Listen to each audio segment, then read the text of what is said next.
Mr. Lucky Hiagona, I don't know Lagos. As a security expert, I want you to help us understand how police managed the situation of the protests across the country yesterday.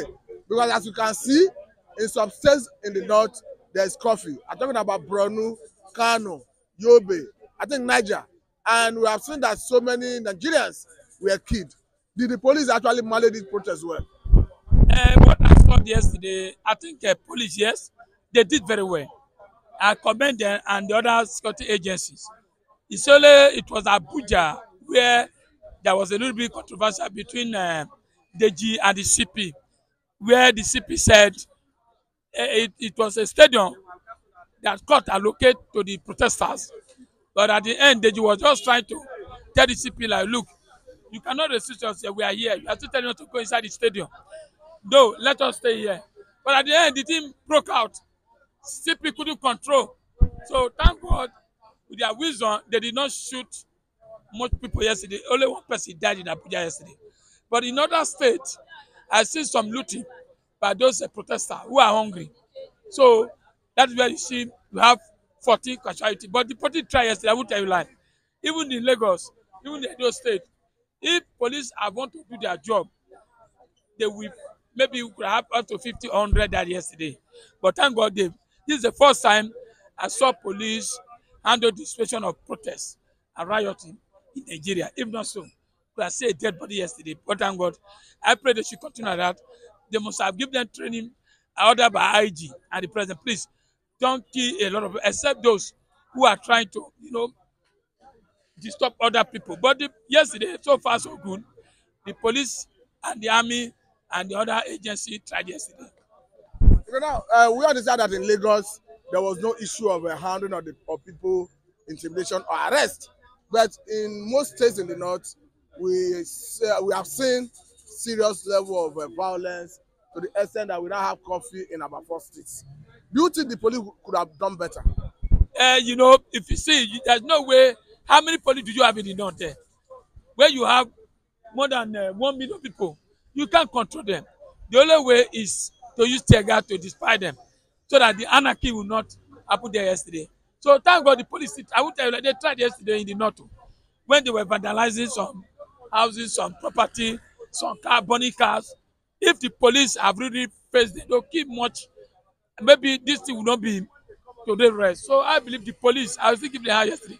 It did not. What we need to do is for the police to improve on the area of protection. And what I mean, they need to improve. But all said and done is that let the government be proactive. Let the Tinubu government come out and announce that, look, let me tell you, they have achieved yesterday the protester. If government is saying they are tired, they should not make that mistake. One day, uprising might come up that can consume this country if the government do not take time. As a security expert, what are those areas you want police to improve in their operations, particularly in management of protests like this? Number one, approach.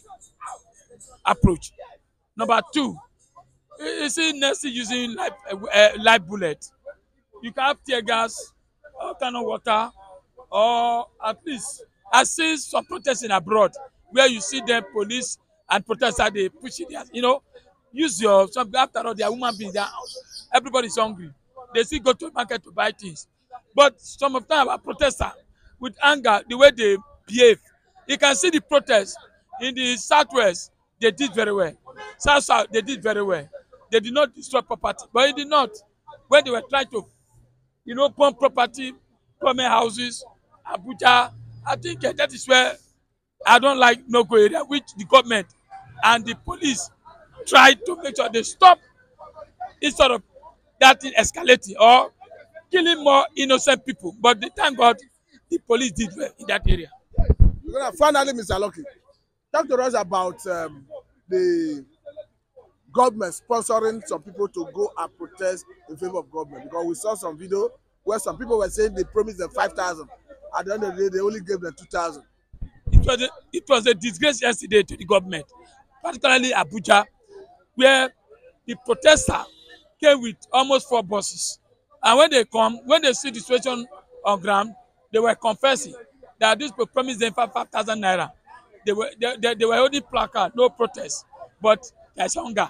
Government should do the needful. So it's a disgrace to the government yesterday that after sponsoring some people, at the end they did not do anything. They were complaining that there's hardship after 5,000 naira. In fact, they did not even give all of them 5,000 naira, including the women that Alan that Tinubu's daughter sponsored now 3 days ago in the same area. Those when they were complaining, they don't give them the transport to go home. So that's not the right thing. Counter protest is the one bringing problem. Allow those that want to protest. If you want to protest, why don't you put your own for another day? Because I mean, everybody is suffering. Those are people they bribe. I think they caused problem yesterday. They wanted to create opera so that they will say those who are against the government are the one they are all sponsor. Like what Wike was saying yesterday, one senator came to give them water and this. Wike is talking rubbish. He doesn't know what he's talking about. Instead of it to put cold water, you are adding more fire. So if anything wrong, it's the president who will be blaming. I expect the president to come out. When he was campaigning, he was going around begging people to come and vote for him. Today, president cannot come out and address the people. Something is somewhere. I pity in 2027, they will vote him out. Thank you very much, Mr. Aloke. Here, I'm going to do not be in Lagos. We are looking at the management of the protest yesterday, how the police managed the process, because we understand that in about 4 states, in Kano, in Borno, in Niger, and one other states, there is already curfew as a result of the violence that erupted in those states. The way it stands, Mr. Chinedu Michael, what are those areas you think the police should improve in their management of protests of this nature? I think, let me say it very clearly.